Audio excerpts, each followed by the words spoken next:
60 years ago today, a young woman spoke about the speed of technological change as she presented the first television broadcast of its kind.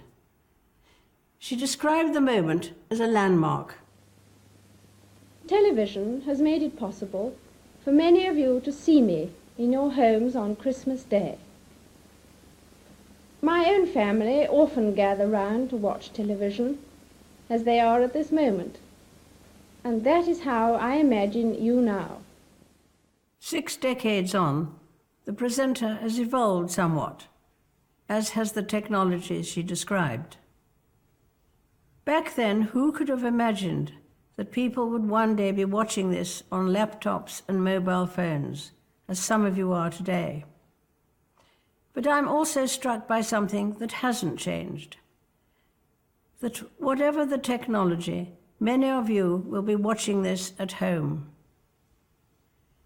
We think of our homes as places of warmth, familiarity, and love, of shared stories and memories, which is perhaps why at this time of year, so many return to where they grew up. There is a timeless simplicity to the pull of home.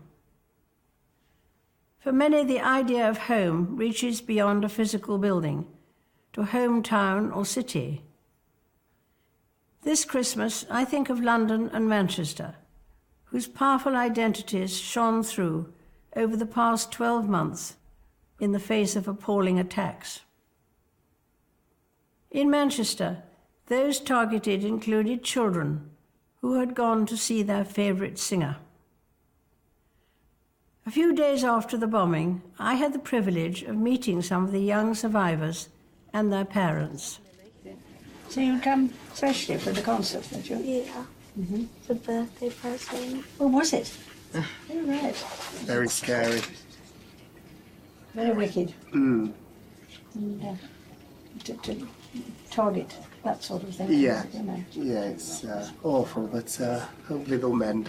Yes. We'll get But better. it's very interesting how everybody has united, haven't they, here?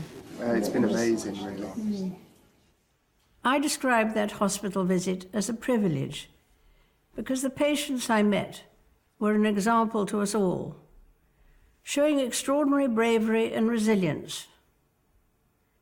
Indeed, many of those who survived the attack came together just days later for a benefit concert. It was a powerful reclaiming of the ground and of the city those young people call home. We expect our homes to be a place of safety, sanctuary even, which makes it all the more shocking when the comfort they provide is shattered.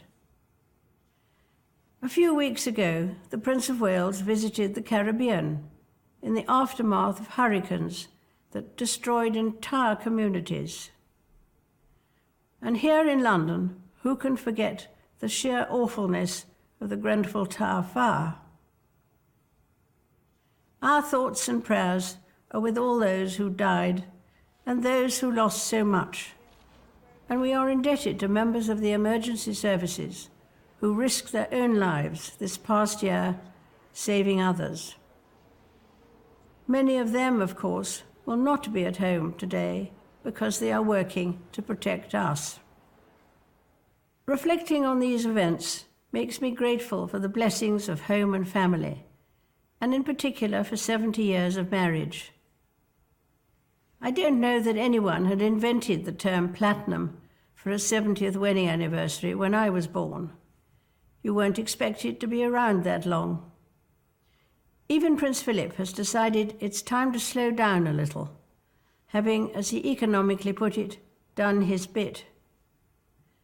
But I know his support and unique sense of humour will remain as strong as ever as we enjoy spending time this Christmas with our family and look forward to welcoming new members into it next year.